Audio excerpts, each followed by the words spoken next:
This is Planet Money from NPR.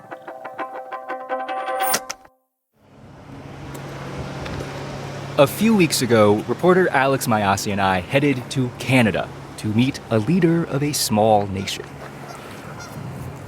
There's dinner. The geese? Yeah, well, that's dark meat, man. This is Gilbert Jacob. Everyone calls him Chief Gibby. He used to be one of the leaders of the Squamish Nation, a nation of around 5,000 indigenous people living in the Pacific Northwest. We met him in this charming little neighborhood full of single-family homes. There was a big open park nearby. Now, the land that we were standing on used to be a Squamish village. It was called Senak. Chief Gibby's ancestors once lived here back in the 1800s. This was one of the most bountiful areas in all of the coast. We had elk, we had moose, we had killer whales, we had seals, sea lions, we had catch lots of different fish out here. And then what happened? Then the white people came. Government officials from British Columbia in 1913 came and took the land. They forced the Squamish to leave and destroyed the village. They didn't even give them time to go and take their belongings. They put our people on a barge. And when they were going out there, they turned around and they'd set this whole place ablaze. They burned everything, all our people's belongings. The whole village. They didn't want us to come back. Because the land that Senak was sitting on, it was right next to a fast-growing seaport. A seaport that would eventually become a major city, Vancouver. Over the decades, the land where Chief Gibby's great-grandparents used to hunt and fish was turned into streets, houses and apartments, government buildings, a park, a wharf, a marina. But the Squamish kept fighting for Senak. In 1977, the Squamish Nation sued the Canadian government. The legal battle took decades, and in 2003, they were able to get some of this land back, about 10.5 acres. I was ecstatic, This place, we never doubted it, belonged to our people. The location of those 10.5 acres was incredible. We were standing right next to it. It's so close to downtown Vancouver. This was the biggest economic opportunity in the history of the Squamish Nation. When we got it back, I brought my whole team together. I said, we got a plan. The land they got back was a prime piece of real estate in one of the most expensive cities in the world. And now they had to decide, what were they going to do with it? Hello and welcome to Planet Money. I'm Alex Mayasi. And I'm Jeff Guo. In most cities in North America, regulations put limits on how high or how quickly you can build. But Senak is the sovereign territory of the Squamish Nation. They are not bound by these regulations. They can build in a way that almost no one else can.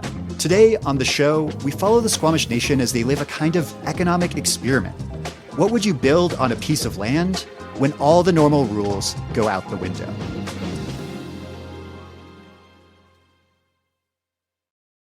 This message comes from Grammarly. From emails and reports to proposals, work today demands clear thinking and confident communication. 90% of professionals say Grammarly has saved them time writing and editing their work. It helps simplify complex ideas so your message lands clearly and quickly. This is AI that works with you, not over you. In a world of generic AI, don't sound like everyone else. With Grammarly, you never will. Download Grammarly for free at Grammarly.com. This message comes from LinkedIn ads. Ever invest in something that seemed incredible at first, but didn't live up to the hype? For marketers, that's impressions. When ads don't create revenue, that's a tough conversation with the CFO. Instead, invest in results your CFO will love. LinkedIn ads generates the highest ROAS of all major ad networks. So advertise on LinkedIn. Spend $250 and get a $250 credit. Just go to linkedin.com/NPRpod. Terms and conditions apply. This message comes from BetterHelp. International Women's Day is this March. Time to celebrate all women. The leaders, the caregivers, the hype friends, the how do you do it all types. Women deserve to be reminded how much they matter and that therapy offers a space to care for themselves.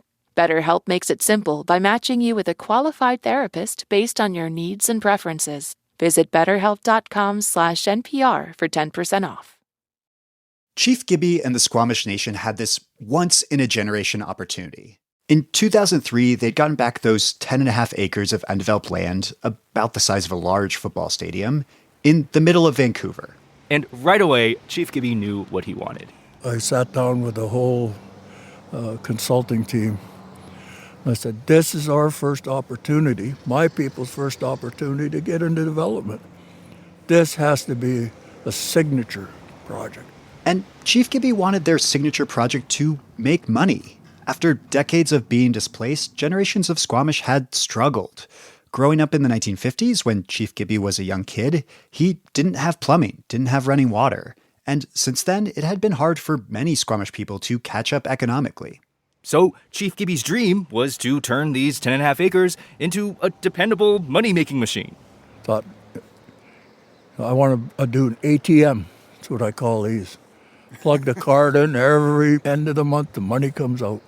Pay the bills, In the U.S., some native tribes might choose to build casinos. But in this case, Chief Gibby and his team were looking at a piece of land in the middle of a major city. They realized the best use of land was rental apartments. A lot of young people like you guys, they can't afford to buy anything around here. Too expensive. So my view is always, let's house them. So, as Chief Gibby remembers it, this is the plan the team came up with. They would build a few mid-rise apartment buildings. They'd be like a dozen stories tall with a total of maybe 1,500 units. So a fairly typical, modest-sized development. And then Chief Gibby and his team had to sell the idea to the entire Squamish Nation. They shared the proposal in bulletins and newsletters, and people debated the merits and drawbacks at family and community meetings. Wilson Williams remembers those conversations. He was in his early 20s at the time. Wilson Williams is my English name. Swelton's my ancestral name I carry on behalf of my father's side of my Squamish Nation ancestry. Wilson's great-grandfather lived in Senak in the early 1900s. He was one of the people driven off the land.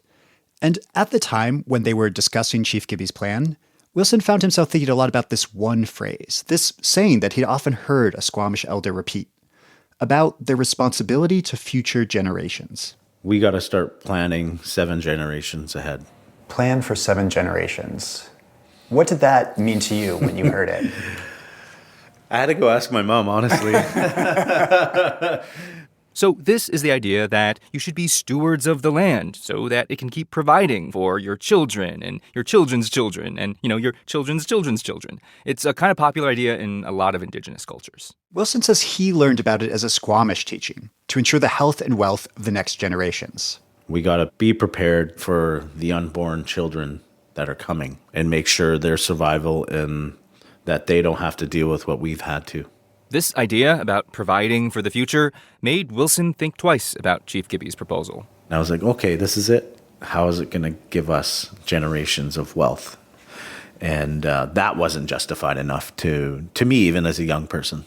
To Wilson, Chief Gibby's plan had 2 problems. First, these buildings just felt like your standard generic apartment complex. They didn't really feel Squamish. Senak was the place of beauty. And that beauty wasn't presented in this proposal. And the second problem was that the whole plan also seemed kind of small. Like, a few mid-rise buildings weren't going to bring in the kind of profit that would change the future of the Squamish Nation. And as a self-governing nation, they were in this unique position to build kind of anything they wanted on this land, which is extremely unusual. Yeah, in Vancouver, like in most cities in North America, there are zoning laws that limit what you're allowed to build on any given piece of land. At the time, more than half the land in Vancouver was restricted to single-family homes. There were also laws regulating lot sizes and requiring a minimum number of parking spaces, all of which make it hard to build dense neighborhoods. But the Squamish Nation don't have to follow those laws. Vancouver's zoning laws do not apply on Squamish land. So, according to the government, when you're on reserve, you're not obliged to follow all the same regulations. So we can do different things, build higher, build differently, not abiding by the same bylaws and stuff. Wilson felt that putting mid-rise apartments on this land would be squandering a huge opportunity. And he was not alone. In the end, those initial plans never moved forward. So for many years, the land sits there, vacant. Eventually, Chief Gibby retires. And in 2013, Wilson Williams gets elected to the Squamish Council. When I got on council 12 years ago, my late father-in-law, Byron Joseph, he said, "Oh, we need to get you some silver." And I was like, "Oh, okay." Like just thinking that, dress for the role. Yeah, that's what I thought he meant. That's what I thought he meant, but it wasn't. He's like, "No, part of our teachings, when you wear silver, it deflects bad energy away from you." So Wilson got some silver jewelry and stepped into his role as one of the leaders of the Squamish Nation. He was part of a new generation trying to come up with a plan for this 10.5 acres. By then, Vancouver had become one of the most expensive cities in the world. Rents had gone bonkers. And that's because Vancouver is surrounded by water. So to build more housing, the city had to build up. But they couldn't build up because of all the zoning laws. And this is not just a Vancouver problem. Economists almost universally agree that restrictive zoning laws are one of the main reasons rents are so high in cities like New York, Los Angeles, and San Francisco. In Vancouver, those laws were contributing to a housing crisis. Was the housing crisis and really high rents in Vancouver an opportunity, in a way, for the Squamish Nation? Yeah, it was a true opportunity. Wilson and the council worked with the developer on a new plan. Instead of a few mid-rise apartment buildings, they would build skyscrapers, 11 of them. The tallest would be about 60 stories. This would be a mega project that would add around 6,000 new apartments to the city. Most of them would be available to anyone in the public. They'd be luxury units with market-rate rents. But there would also be some subsidized apartments for members of the Squamish Nation. This new plan would make Senak one of the densest uses of land in Vancouver. It would also include shops, restaurants, and parks, and there'd be artwork and design by Squamish artists. So the Squamish Nation put it to a vote. In 2019, they set up 2 polling stations, one in the city of Vancouver and one just outside, like an hour away.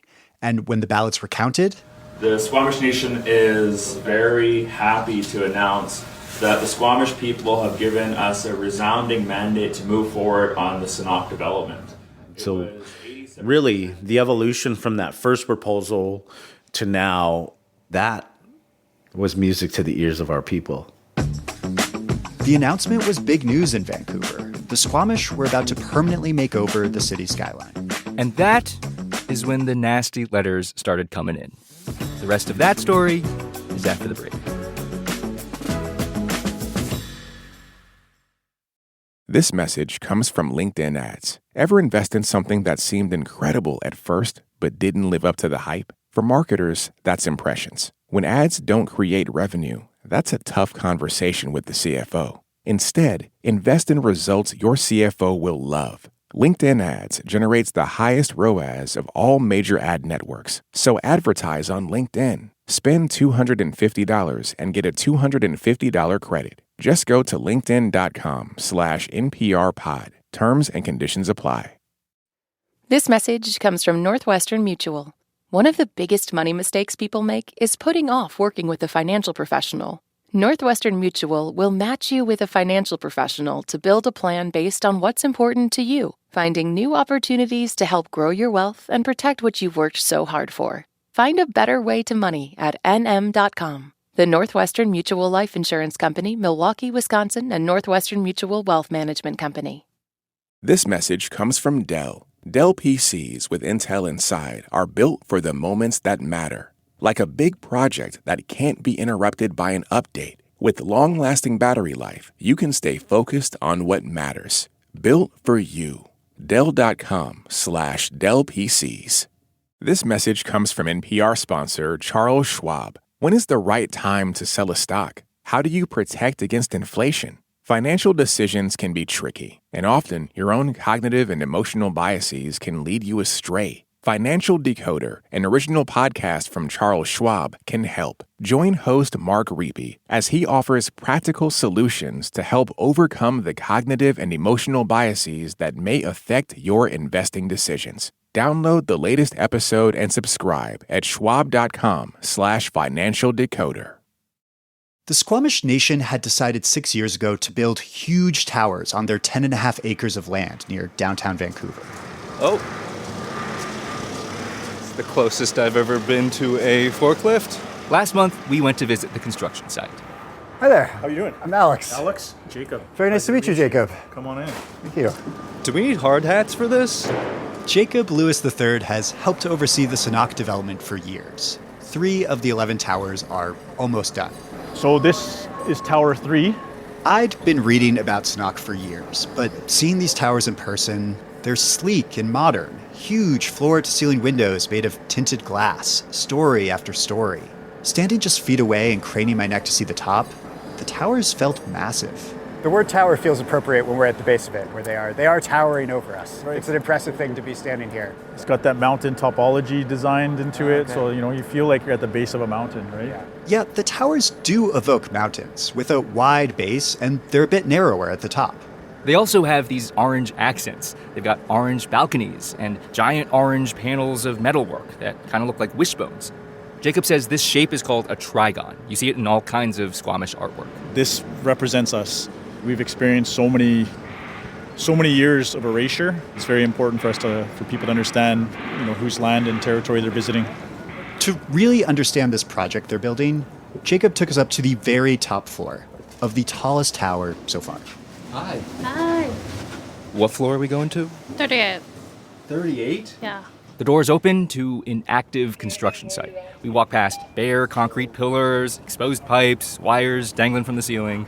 We walk up one more flight of stairs and... This is the roof. And it is spectacular. Oh, there's the bay. Straight ahead are the blue waters of English Bay. To our right, just across a narrow inlet, is downtown Vancouver, with all those skyscrapers. But here, around the towers themselves, it's all parks and a leafy neighborhood with cute houses. What's that? This little section here, that's the NIMBY area. From 38 stories up, it was easy to see the collision of the free market and the city's zoning laws. Jacob was pointing out a charming little neighborhood right next to the towers. It's called Kitts Point. And when the Squamish first announced their plans to cram 11 huge towers onto this land, some of those neighbors were not happy. They were like, not in my backyard, NIMBY. There's some definite resistance, and it was made loud and clear. And I think they'd put signs in their yards, and then there's online social media activity. Like, it's not what their view of their neighborhood should look like. Some people in Kitts Point had real rational concerns. They worried that the towers would bring lots of traffic, that the parks would be overrun. And some said that the high-rises would disrupt the migratory birds. This is why, even when cities know that zoning is making it harder to build housing, they still have all of these very restrictive zoning laws. Because zoning laws give people a say in what happens in their own neighborhoods, which sounds really great in theory. But in practice, most people generally don't want big, new, disruptive construction projects in their own neighborhood. And so they complain about it to planning boards and city politicians. They complain very loudly. And meanwhile, the people who'd potentially benefit from high-rises like Senak, they probably don't live in that neighborhood yet. They might not even live in Vancouver yet. So they're not around to vote for pro-housing politicians or advocate for the project. This all leads to a classic problem in politics, one that a lot of economists have studied, where a project that might benefit lots of people gets stalled because it would hurt a small minority of extremely vocal, extremely motivated people. There's an asymmetry here. Economists call it the problem of concentrated costs versus diffuse benefits. Jacob says in the early stages of the Senak project, they heard a lot from this very vocal minority. But some of the complaints, he says, seemed to have this other undercurrent. It seemed like people were calling the Squamish greedy. Some even questioned why Indigenous people were trying to build tall, modern high-rises at all. A former city councilor told a reporter that there was a, quote, big gap between these big concrete high-rises and, quote, an Indigenous way of building. A lot of people look at us as, we're an Indigenous developer, so they're expecting longhouses and they're expecting, like things like we used to live in. No, like we're creating something new, right? Jacob says these critiques were kind of offensive. I mean, it's frustrating. I know what it is and I call it out what it is. It's, there's levels of racism. Normally, developers have to be very careful about not offending the neighbors, even if the neighbors are saying kind of offensive things. But in this case, Jacob and the Squamish Nation could more or less ignore the critics because this was their land. The Squamish got to make their own zoning laws. But they did listen to the criticism. They agreed to fund upgrades to help with traffic, like maybe a new transit hub for buses or adding bike lanes to the area. And as this project moved forward, the Squamish eventually started to find allies. Like when they approached the city of Vancouver about connecting the towers to the local roads and sewage system and power grid. The city was supportive. They signed an agreement. And when they were looking for funding, the Canadian government gave them a huge $1.4 billion low-interest loan. That's Canadian dollars, so about $1 billion in US dollars. And this loan was a big show of support. Canada wanted to support the building of more rental housing. And sure, most of these Senak apartments are going to be expensive and high-end, but when there's a housing shortage, every additional unit helps. In 2022, the Squamish started construction. They held a groundbreaking ceremony.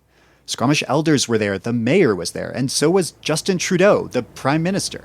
You had the Prime Minister of Canada come to the groundbreaking. What does that mean? I mean, that means this project's pretty damn special, right? After the ceremony, the tower started rising fast. We're 3 years in, and we have 3 towers up. I mean, it says something, right? Is that fast? Yeah, I'd say it's fast. Like, crazy fast? I'd say crazy fast, yeah. Okay, this is another thing that makes Senak unique. It's not just the size of the towers, it's the speed at which they're getting built. Because when neighbors can block projects and take real estate developers to court, that slows everything down. It creates delays and uncertainty that cost developers real money. These are hidden costs that are usually pretty hard to quantify. But recently, economists at MIT and Princeton came out with a clever new working paper that tried to do just that. We'll put a link to it in our show notes. The economists looked at the housing market in Los Angeles, where developers can buy land that is pre-approved for new construction, where someone's already gone out and gotten all the right permits. And they found that, on average, developers are willing to pay 50% more for land with all the right permits attached. Basically, developers are willing to pay big money, hundreds of thousands, to avoid battles with NIMBYs. The paper estimates that in LA, the slow and messy permitting process is responsible for about a third of the construction costs of a project. Over the years, more and more voters and politicians in Vancouver and in other cities have started to recognize the costs of zoning laws. In fact, in 2019, Vancouver got rid of almost all single-family zoning. The city allowed duplexes, and in 2023, they allowed multiplexes. There was a moment recently when Jacob realized that maybe more Vancouver residents were on his side than he thought. He was looking at this news report about the towers on his phone. It was posted through like a TikTok, right? And then you see it in the comment reactions. section. You see people like, oh, you know, like saying like, oh, it's so ugly, like it shouldn't be in this neighborhood. They were the same complaints he'd heard before. But then he scrolled down and saw something new. You had people jumping in now and saying, like opposing those naysayers, and they were standing up for the project. And you're starting to see people like, no, this is great. You know, housing's being provided, the way they're doing it's being provided. Yeah, now people on the internet were defending the Senak project. They were saying YIMBY, like yes in my backyard. In the next 3 months or so, Senak will open its doors to the public. The first phase of the project will add about 1,400 new apartments. For context, that's about a third of the number of new rental units built in Vancouver last year. The Squamish expect that the full project, all 11 towers and 6,000 apartments, will finish by 2033. When we talked to Chief Gibby, who helped lead the fight to get this land back in the first place, we were standing in a park right next to the construction site. It was afternoon, and the towers cast these long shadows. What do you think the story of this village and now these towers means? We're back. We're back. It's just placing our footprint back on our land again, you know? And to me, that's important. These towers, they are a case study in what's possible, how big you can build and how quickly, if you don't have to follow the regular rules. And look, the Squamish are very clear about their main goal for this project. Their goal is to make money, to provide for the next 7 generations. But these towers are also providing something to the rest of Vancouver. They're providing housing in the middle of a housing crisis.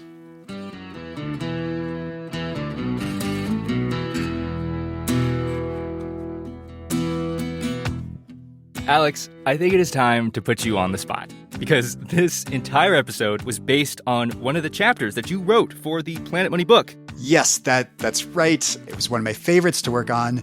But there are lots of other great stories in the book that I hope people will read and enjoy. There is a story about a corporate lawyer who kind of accidentally became a referee of global business. Guys, I read that chapter. It's amazing. A very Jeff chapter. There's a story about a bank teller who helped install a machine meant to replace her, and a college dropout who won a competition meant to identify the next Warren Buffett. You can find the book at planetmoneybook.com. Please read it, enjoy it. We're so excited to share it with you. This episode was produced by Sam Yellowhorse Kesler with an assist from Emma Peaslee. It was edited by Jess Jiang, fact-checked by Sierra Juarez, and engineered by Cena Loffredo. Alex Goldmark is Planet Money's executive producer.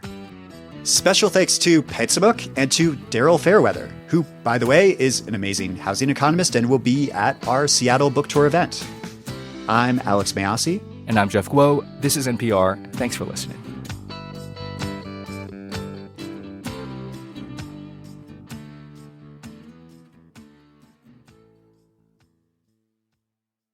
This message comes from LinkedIn ads. Ever invest in something that seemed incredible at first, but didn't live up to the hype? For marketers, that's impressions. When ads don't create revenue, that's a tough conversation with the CFO. Instead, invest in results your CFO will love. LinkedIn ads generates the highest ROAS of all major ad networks. So advertise on LinkedIn. Spend $250 and get a $250 credit. Just go to linkedin.com/NPRpod. Terms and conditions apply. This message comes from Northwestern Mutual. One of the biggest money mistakes people make is putting off working with a financial professional. Northwestern Mutual will match you with a financial professional to build a plan based on what's important to you, finding new opportunities to help grow your wealth and protect what you've worked so hard for. Find a better way to money at nm.com. The Northwestern Mutual Life Insurance Company, Milwaukee, Wisconsin, and Northwestern Mutual Wealth Management Company. This message comes from Alexa Plus. Say hello to Alexa Plus and see how Alexa can do more for you. Craving your favorite restaurant? Alexa's on it. Free with Prime on your Amazon devices. Learn more at amazon.com/Alexa Plus.